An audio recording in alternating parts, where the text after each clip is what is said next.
নাই, সকাল 10টায় দাঁড়াইছি, এখন বাজে বেলা 1:30।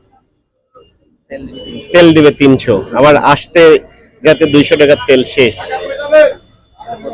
নাই রোদের মধ্যে।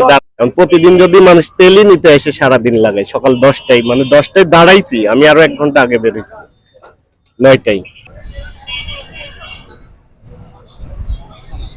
দাঁড়ায় রয়েছি, এখন 300 টাকা তেল দিচ্ছে, এটা সম্ভব? আমরা তো কয়দিন চালাবো ভাই? হ্যাঁ? বলেন, এভাবে কি চলতে পারে? 2 দিনেই তো শেষ হয়ে যাবে তেলটা, আবার এসে সিরিয়ালে দাঁড়ানো লাগবে। আমাকে যদি ভরিয়ে দিত তাহলে ধরেন 1 সপ্তাহ চলে যেত। আসলে আমরা তো 9টাতে দাঁড়া আছি, প্রায় 4 ঘন্টা পার হয়ে গেল। হ্যাঁ, এখন শুনতেছি মাত্র 300 টাকা তেল দিবে। তাহলে এই তেলে আমরা কতটুকু চলবো?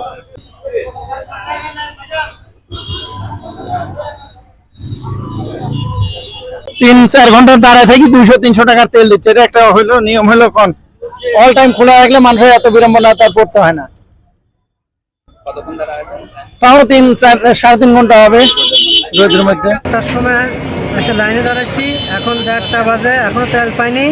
আমাদেরকে প্রতিদিন যে তেল প্রাপ্য সেটা আমাদেরকে দেওয়া হচ্ছে না। আমাদেরকে 500 টাকা তেল দিয়ে আমাদের হচ্ছে না, আমাদেরকে একবারে ট্যাঙ্কি লোড করে দিলে পরে আমরা আর তো এভাবে লাইন ধরে আর 10-15 দিন আসা লাগে না। আমরা এইভাবে তো লাইন ধরে নিতে পারি না। আমাদের খুব কষ্ট হচ্ছে।